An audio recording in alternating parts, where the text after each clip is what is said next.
প্রিয় শিক্ষার্থী বন্ধুরা, তোমরা আশা করি ভালো আছো। শুরুতেই তোমাদের সকলের শুভকামনায় শুরু করছি আজকের কার্যক্রম। আজকে আমরা যোজনী নিয়ে একটু আলোচনা করতে চাই। যোজনী কথাটা এসেছে যোজন থেকে। যোজন অর্থ যুক্ত করা, তাহলে যোজনী অর্থ যুক্ত হওয়ার ক্ষমতা, মৌলসমূহের পরস্পরের সাথে যুক্ত হওয়ার যে নির্দিষ্ট সামর্থ্য, তাই যোজনী। এই যোজনী বিভিন্ন মৌলের বিভিন্ন রকম, ফলে এগুলো মনে রাখাটা, বিশেষ করে আমরা যারা বিজ্ঞান বিভাগে অধ্যয়ন করি এবং রসায়ন শাস্ত্র অধ্যয়ন করি, তাদের জন্য এক মহা কষ্টকর ব্যাপার। মনে রাখা যেমন কষ্টকর, আবার সেগুলোকে ধরে রাখা আরো কষ্টকর। এই ব্যাপারে আমার মনে হয় আমাদের অভিজ্ঞ শিক্ষক মণ্ডলী এবং ছাত্রছাত্রী সকলের অভিজ্ঞতা অত্যন্ত তিক্ত। তাই আমি এই যোজনীগুলোকে সহজে মনে রাখার জন্য কিছু কৌশল নির্ধারণ করেছি। এই কৌশলগুলো থেকে সর্বাধিক সুফল পেতে হলে প্রথমে যে কাজটি করতে হবে সেটি হলো মৌলগুলোর প্রতীকগুলো ভালো করে আয়ত্ত করে নিতে হবে। যেমন সোডিয়ামের প্রতীক Na, ম্যাগনেসিয়ামের প্রতীক Mg, অক্সিজেনের প্রতীক O, হাইড্রোজেনের প্রতীক H। এই বিষয়গুলো ভালোভাবে আয়ত্ত করে নিতে হবে, তাহলেই আমার এই কৌশল থেকে তোমরা সর্বাধিক সুফল পেতে পারবে। আমাদের যোজনী যে বিষয়টি আমরা অধ্যয়ন করি, সেখানে কিছু কিছু মৌলের যোজনী এক, এদেরকে বলা হয় একযোজী মৌল। কিছু কিছু মৌলের যোজনী দুই, এরা হলো দ্বিযোজী মৌল। অনুরূপভাবে রয়েছে তিনযোজী মৌল, চারযোজী মৌল, পাঁচযোজী মৌল এবং ছয়যোজী মৌল। একযোজী মৌলগুলো যদি একটু বলি, যেমন silver, bromine, sodium, fluorine, hydrogen, potassium, mercury, copper, chlorine, gold, iodine. এই যে 11টি মৌল আমি বললাম, এটা মনে রাখাটা অত্যন্ত দুরূহ কাজ।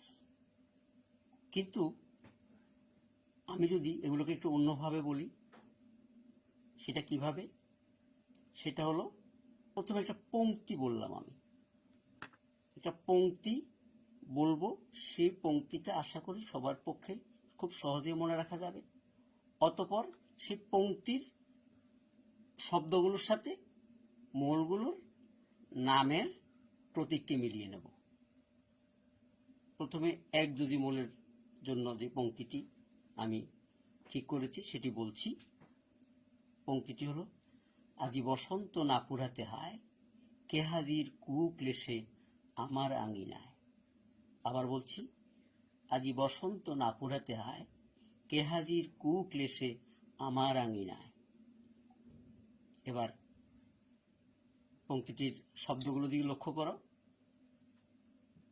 প্রথমে রয়েছে আজি। আজির সামনে যে প্রতীকটি রয়েছে এজি, মানে সিলভার বা রূপা।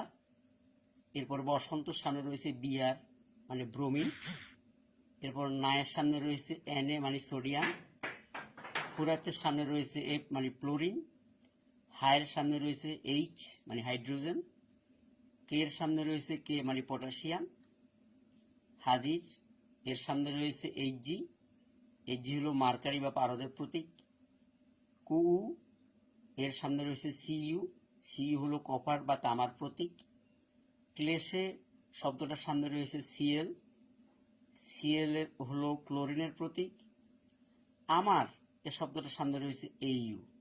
Au হলো গোল্ডের প্রতীক। আঙিনায় শব্দটার সামনে রয়েছে I। I হলো আয়োডিনের প্রতীক। এই হলো একযোজী মৌলগুলো মনে রাখার সহজ উপায়। এরপরে আসো দুইযোজী মৌল। দ্বিযোজী মূল রয়েছে মোট 16টি। এর জন্য যে পংক্তিটি আমরা ঠিক করেছি সেটি এখন আগে প্রথম বলছি, শোনো।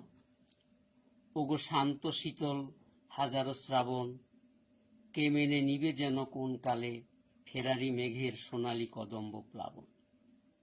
আবার বলছি, ওগো শান্ত শীতল হাজারো শ্রাবণ, কে মেনে নিবে যেন কোন কালে, ফেরারি মেঘের সোনালী কদম্ব প্লাবন।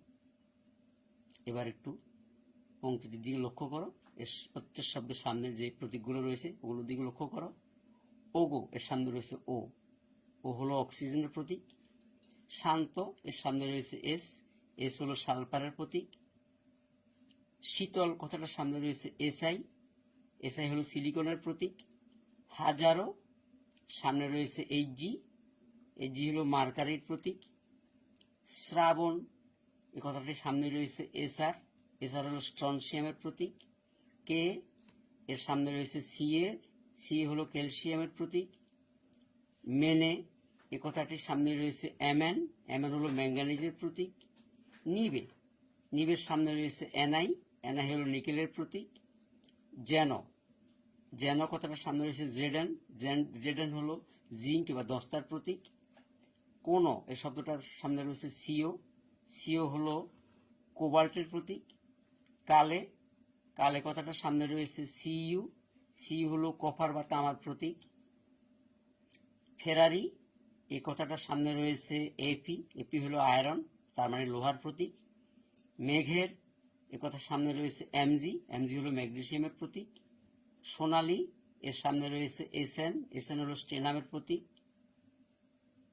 এরপরে কদম্ব, কদম্বের সামনে রয়েছে সিডি, সিডি হলো ক্যাডমিয়ামের প্রতীক। সর্বশেষ রয়েছে প্লাবন, প্লাবনের সামনে রয়েছে পিবি, প্লাম্বাম বা লেডের প্রতীক।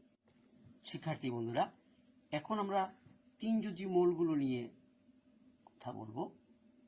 তিনযোজী মৌলগুলো মনে রাখার জন্য যে পংক্তিটি ঠিক করেছি সেটি হলো, আবার এলো ফিরে বসন্ত, আসিল পলাশ নয়ন করে সবে। আবার বলছি, আবার এলো ফিরে বসন্ত, আসিল পলাশ নয়ন করে সবে। এবার লক্ষ্য করো শব্দগুলোর প্রতি। আবার এর সামনে রয়েছে এইউ হলো গোল্ড, এলো এর সামনে রয়েছে এল, এল হলো অ্যালুমিনিয়ামের প্রতীক। ফিরে এর সামনে রয়েছে এফি আয়রন। বসন্ত এর সামনে রয়েছে বি বোরন।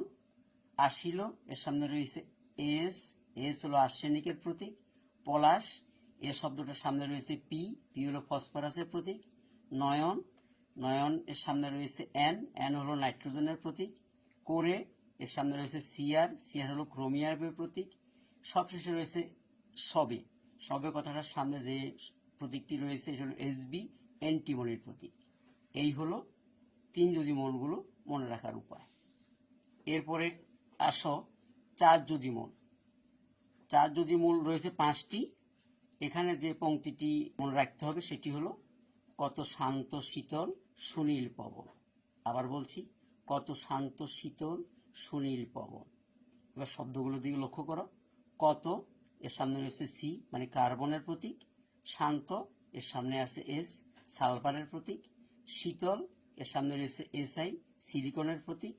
সুনীল এর সামনে রয়েছে এসএন স্টেনামের প্রতীক। সবশেষে রয়েছে পবন, এর সামনে আছে পিবি মানে প্লাম্বাম বা লেডের প্রতীক। এই হলো চারযোজী মৌলগুলো। এরপরে আসো পাঁচযোজী মৌল।